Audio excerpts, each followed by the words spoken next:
Good evening and welcome to Black Seas 79. My name is David Kirkland, and tonight we're going to venture into the areas of life where blacks have excelled and are continuing to excel.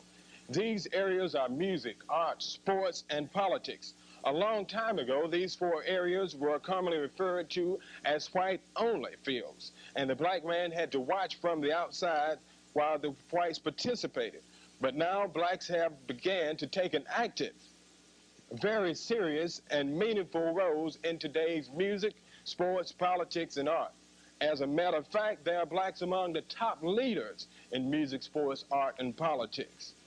But history still serves as the torch of the future, as a reminder that we often must know where we have come to know where we are going. Through history, we learned that there were a lot of little-known facts about little-known blacks that played a very significant role in our being here today. Also, little-known facts about well-known blacks had their significance and impact on today's culture. As we venture into these areas, we would like to again remind you that without these black seeds, there would have been no roots, and without the roots, no branches to carry on the work of our ancestors. So at this time, we would like to present to you Black Seeds 79.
Good evening, ladies and gentlemen. This is Black Seeds Music. One cannot emphasize too strongly the importance of taking a broad view in dealing with the subject of music. A successful treatment of this topic must consider everything related to it and thus demonstrate a close relationship between music and other fields. The question is, what is music? Music is a combination of sound or tones which is pleasant to the ear. Considered as a thing apart, music may reduce its technical and emotional facets, eliciting reaction varying widely between the poles of emotional and simple body movement. But to what degree is this a liability rather than a stimulation to the enjoyment of music for both listener and performer? This is the question which most consider be posed. When was music discovered? Music was discovered. Music has been here as long as the world has existed. In all countries of the world, in all periods of history, music has been a profound relationship to other human events, society, climate, atmosphere, ever since it has taken roots and grown. There are many types of music, which include spiritual, folk, country and western, jazz, and rhythm and blues. There are many of our forefathers who all of us may not remember but have made some outstanding accomplishments and achievements and contributions. If I may, I would like to dwell on some type of music and who's who. First of all, there are spirituals. A spiritual is a piece of music that has spiritual and emotional effects. There are some great singers and there are some great groups of our spiritual interpreters. Just to name a few, there's Clara Ward, Reverend C.L. Franklin, the Swanee Quintet, and Dothan's own Inez Andrews. Spirituals play a very important part in our lives. They are our most motivators and inspirators. There's not everyone who can say that this type of music is not for us. Moving right along, there's another category of music, country music, which doesn't, in my opinion, have a lot of recognition. There's one black that we all may have heard of in the field of country music by the name of Charlie Pride. Tyler Pryor is a well-rounded individual who is good at what he's doing and has won many honors and awards for being the most outstanding black, country, and western singer. Next, there's jazz. Jazz is a controversial type of music that in some cases have been said to arrive from our more recent spirituals. Jazz has been here as long as our most favorite type of music. Blacks who have contributed to our musical society in jazz are Cab Calloway, Sarah Vaughan, Dizzy Gillespie, Ray Charles, Sonny Rollins, Esther Phillips, Count Basie, and the great Louis Armstrong. Just to dwell on a few, there's Ray Charles. Ray Charles was born in Albany, Georgia, September 23, 1932. At the age of 6, he was blind. At the age of 15, he was an orphan. He played in bands around Florida from 1947 to 1950. 1950, he led his own trio. His first recording came in 1952. He's had many accomplishments. He's made concerts of France, Belgium, Sweden, and Germany. He is considered both a jazz and pop artist, a bop pianist, a funky blues soloist, a man of honesty, and many, many levels. Esther Phillips started singing in churches at the age of 13 and won an amateur show in Los Angeles at the age of 13. Later, she took sick and had to retire for 7 years. Then she came back as a level and started recording with and made tours with the Beatles in 1965 and Dinah Washington, who was her main influence. These are just a few of our most famous jazz greats. Next, we have rhythm and blues. This is an emotional type of music that comes from within the soul.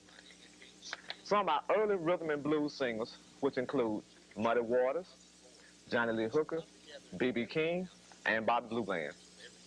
Bobby Blue Bland has been around ever since 1951, where he started playing in nightclubs and on tour. B.B. King has been around since 1948, where he became the father of the blues, playing his famous guitar in which they call Lucille. Let us bring up some of our most famous groups up to date. This is music, and this has been Black Seeds.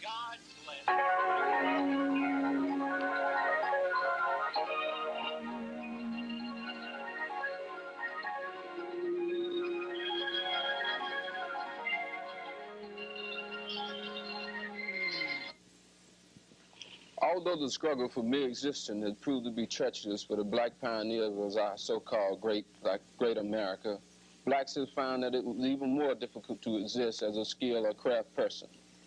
Because of the torment inflicted upon many due to the majority of society's prejudices, some has escaped through exile. Edmonia Lewis to Rome, Henry Otana to Paris, William H. Johnson to Denmark. But a larger number did not or could not. Dr. Carver, one of America's greatest historians, was among these. One revelation of this present assemblage is that the human creative impulse can triumph in the face of impossible odds, and at times perhaps because of them. One irony that tends to bear this out was an episode endured by Edward Bannister. After he had submitted his under the oath for exhibit at the Philadelphia Continental Exposition, it won a bronze medal. But the artist himself was nearly denied admission to the gallery displaying his work because of his color. We are told also that Tanner's embitterment with America derives from the recognition he received not as an artist, but as a black artist, a kind of racial anomaly. The real anomaly is that our society, with few exceptions, has taken so long to recognize these gifted Americans who have strengthened the cultural fabric that clothes and therefore enriches us all. But for those of us who know black American art through contemporary expositions of the past decade, one would be surprised to know that some of the earliest artists didn't reflect the black experience in their subject matter. Instead, they often embarked upon painting portraits of whites, biblical scenes, and landscape that has affinity with Cole and Durant. It seems that staying close to the mainstream of American art was a way for blacks to receive acceptance and commission. Perhaps this adaptation, a better sublimation, was in itself another kind of black experience. An endless regret kind of hovers over me because of many blacks' American arts has vanished and kind of like documentation. In our own time, there are few public museums with appreciable collections of Black American art. Hopefully, this does not reflect conscious biases as much as it does unawareness. One can at least be grateful that in our century, pioneer institutions such as the Harmon Foundation, Atlanta, Fitz, and Howard Universities, the Schomburg Collection of New York Public Library, and the Frederick Douglass Institute Museum of African Art, and among others, began serious efforts to end the anonymity of American artists and encourage public awareness and appreciation of their achievements. Work by Black American artists has frequently been discussed as though it was a form of expression separate from that produced by artists of the majority culture. The Black artist is no different from any other in his struggle to express his own individual sensitivity to order and form, and at the same time relate to cultural patterns of the time and place in which he lives.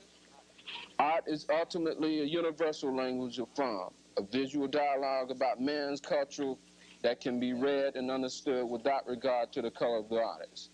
My name is Tommy Turner. This is Black Seed Art.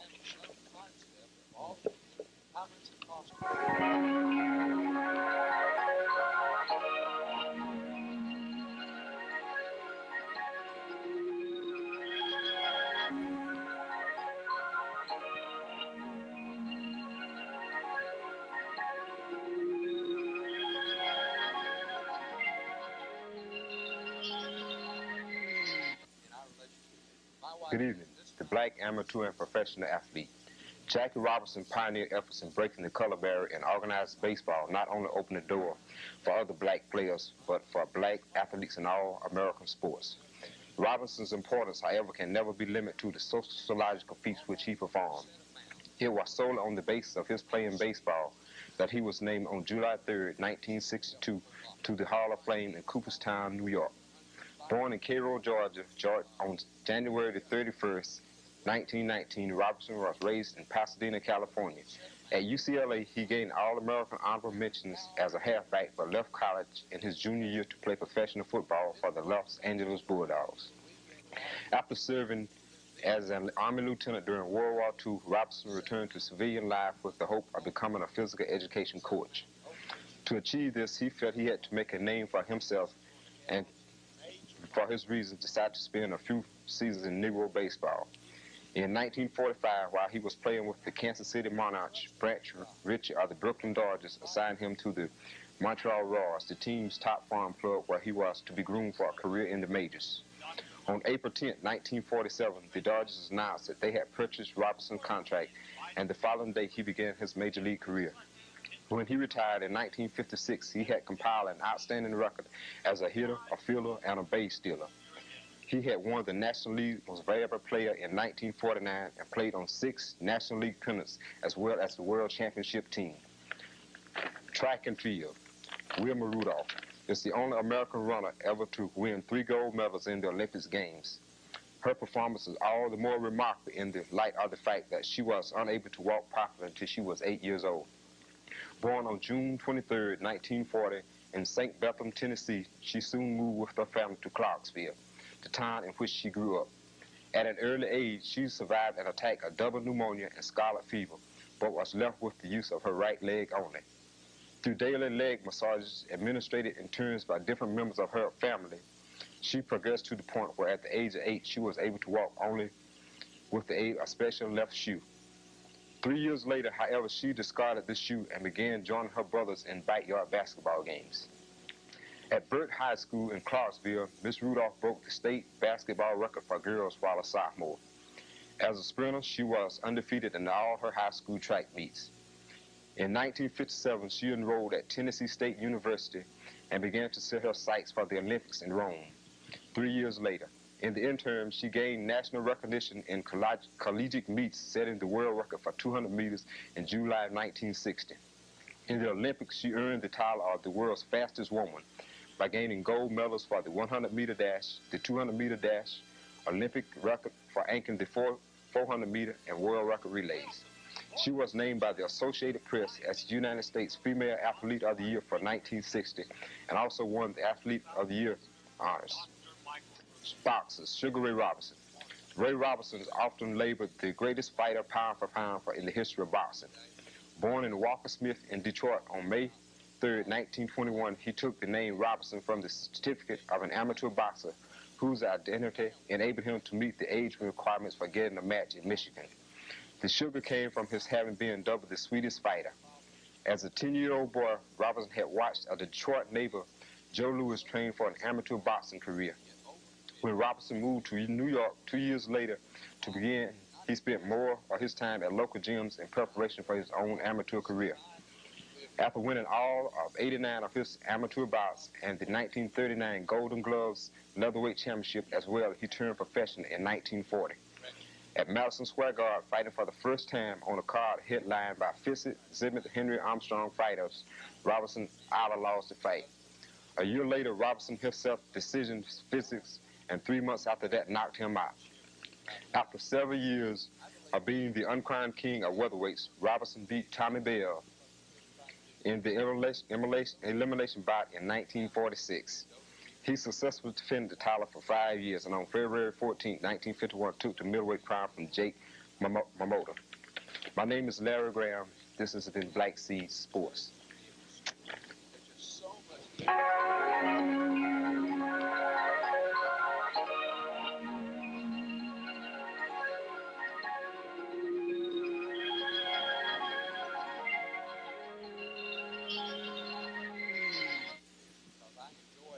I have a dream. Yes. It is a dream deeply rooted in the American dream. Yes. I have a dream that one day this nation will rise up and live out the true meaning of its creed. We hold these truths to be self-evident, that all men are created equal.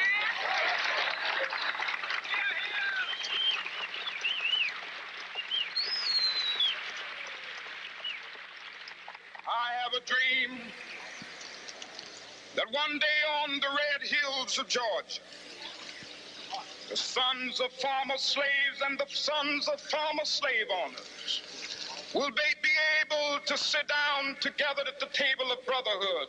I have a dream that one day even the state of Mississippi, a state sweltering with the heat of injustice, sweltering with the heat of oppression, will be transformed into an oasis of freedom and justice. I have a dream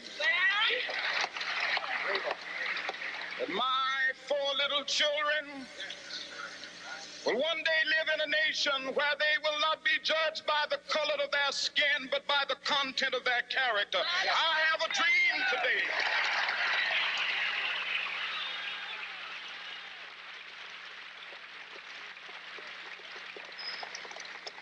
I have a dream that one day down in Alabama, with its vicious racists, with its governor having his lips dripping with the words of interposition and nullification. One day right there in Alabama, little black boys and black girls will be able to join hands with little white boys and white girls as sisters and brothers. I have a dream today.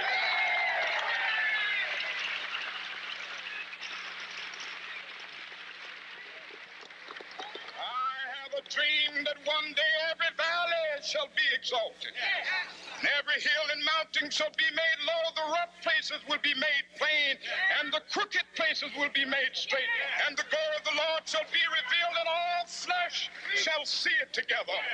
This is our hope.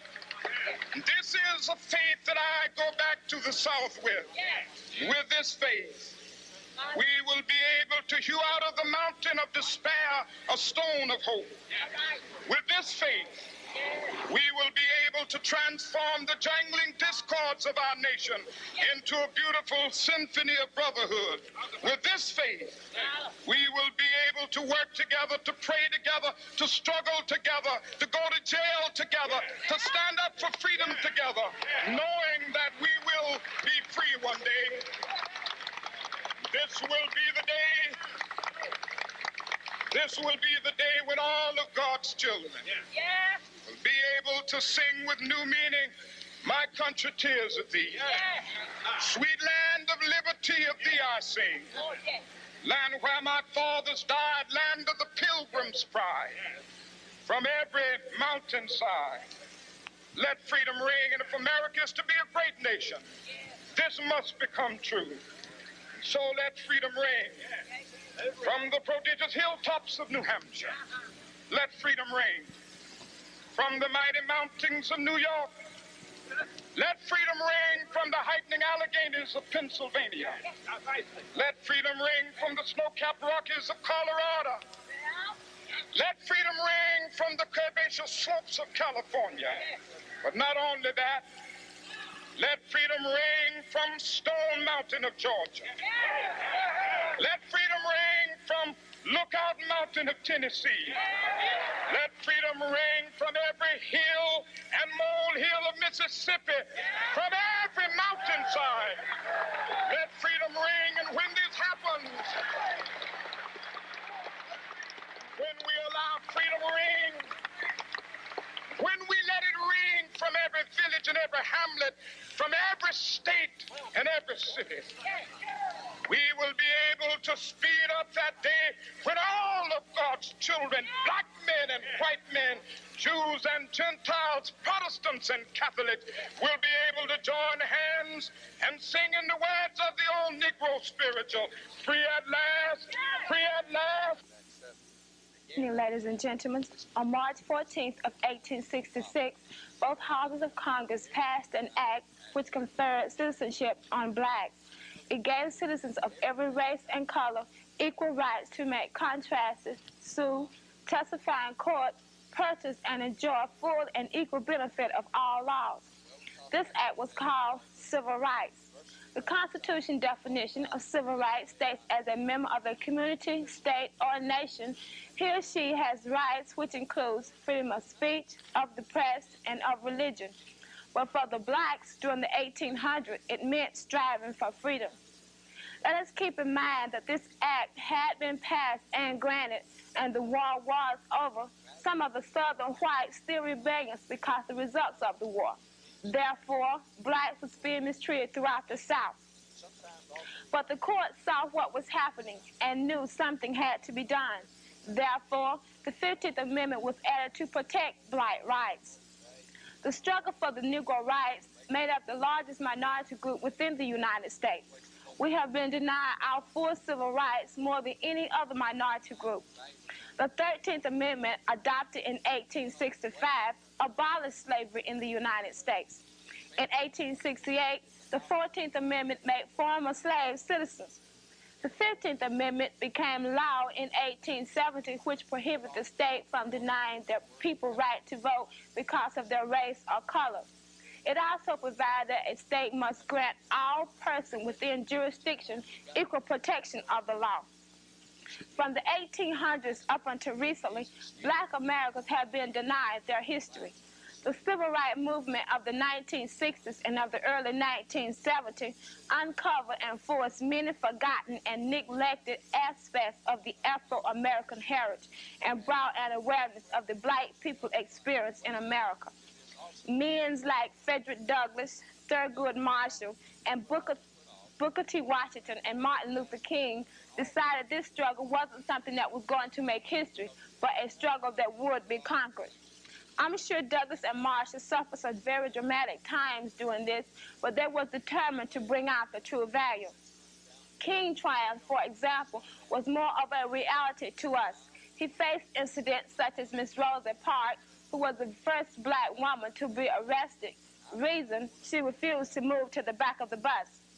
This incident put Reverend King into operation. He realized something had to be done and that the organization had to be well planned before anything took place. The operation went underway. During this struggle, they suffered many injustice deeds, no thanks to violent organizations. Nevertheless, the victory was won. The results, King, with the help of the Almighty, along with E.D. Nixon and Glenn Smiley, joined together one morning in riding the first integrated bus. This struggle for civil rights is just one out of a million that could be conquered, and we would only pull together instead of fighting each other. we could and would conquer the world. Just think, a black president.